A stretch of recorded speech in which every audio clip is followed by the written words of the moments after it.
What time is it? Baby?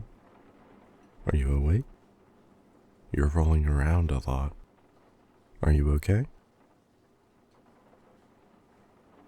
What do you mean it's nothing? Did you get any sleep? Come on. What's bugging you? If we don't sort this out, neither of us will get any sleep. Oh, baby, if you don't want to tell me, it's fine. Come here. And just let me get up.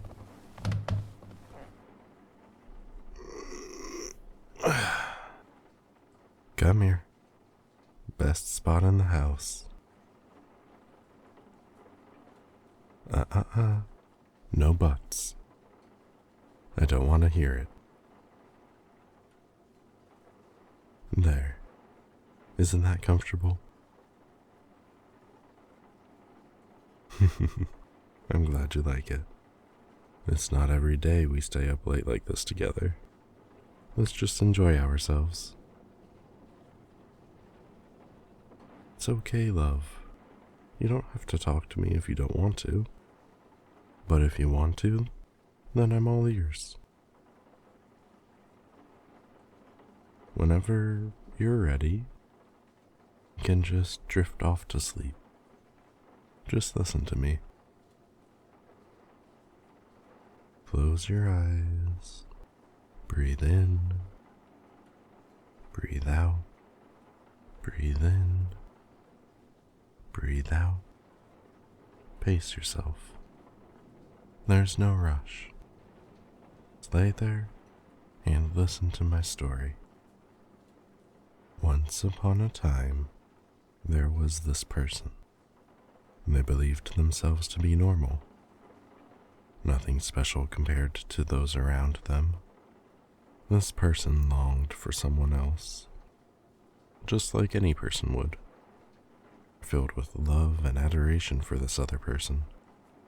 In their eyes, they were amazing. They wanted to be like them. They wanted to be with them. They thought that maybe, if could be with them, maybe I could be special too. But they faltered. They were afraid of the rejection.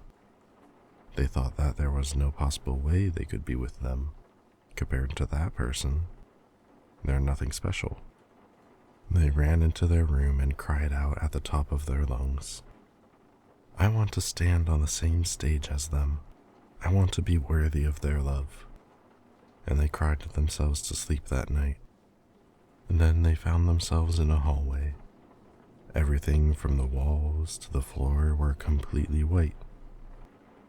All that stood out in this hallway was the person they loved, slowly walking away. Chased after them with all their might. The once blank hallways filled with nothing but white suddenly started getting cluttered up in debris. It was getting more and more difficult for them to chase after that special person. They were gradually getting closer, just in the reach of their fingertips. But the debris became too much. It formed a wall separating them and that special person. They fell to their knees. Then, nothing. They woke up from that dream. What the person did afterwards is a mystery. It's up to your interpretation. Sorry. Don't mind me. I just love running my fingers through your hair.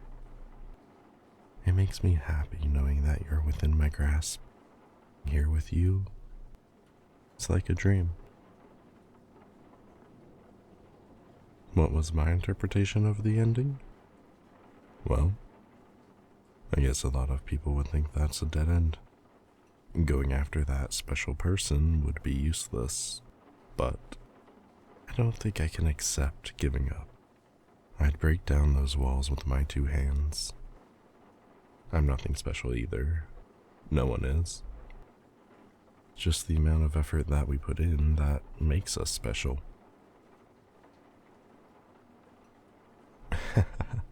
And if I want to be happy, I'll make it happen. Just how I made you mine. Is it weird to be nice to someone you love? But I guess, since you're asking, it's because you're worth it. Sometimes it's hard for people to see how amazing they are. Just like in the story, people get so blindsided by how spectacular other people are, they forget to see how amazing they are. Even if you don't think you deserve to be spoiled, I think otherwise. You deserve the world. And when you're all vulnerable and can't live without me, I'll lock you up so no one else takes you away from me. Just joking, of course. Maybe. Now shush. You should get some rest. Just close your eyes and let my voice lull you into a false sense of security. Just shh. And focus on my voice. Every little sound that escapes my lips. Good. You have no idea how important you are to me. I'm honestly so tired. No, just lay there and let me finish, okay?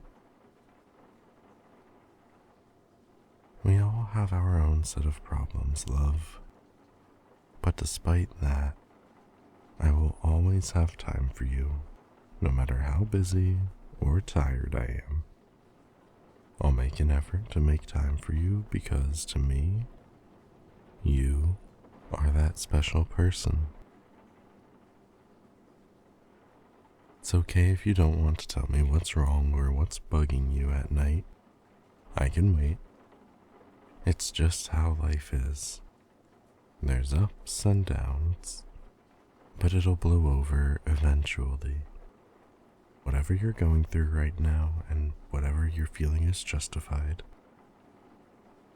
I know you're a strong and wonderful person. And just remember, you never have to do things alone. I'll always be by your side when you need me. We're a team, remember?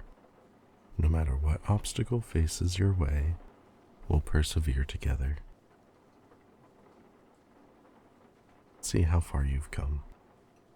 You're amazing, and I'm proud of all of the effort that you've put in this far. Everyone expects great things of you, and I'll be right here cheering you on. Everything will work out fine. But you're only human. We have our limits. I expect nothing else but for you to take care of yourself. Cry if need be. It's okay. It's healthy to cry. We all do it. I won't think anything less of you if you do. I'll be right here supporting you. I love you. You can relax and get cozy, and I'll read you a little story. One thus open to interpretation, yeah. I'll be here with you, so if you feel like letting it all out, and if you feel like dozing off, then you can do that too. That's what this one is for. Wonderful. Are you all comfy then? Okay. Why don't we pick up where we left off with the Snow Queen? Sound good? We left off where Gerda packed up to go find Kay, so we'll start there.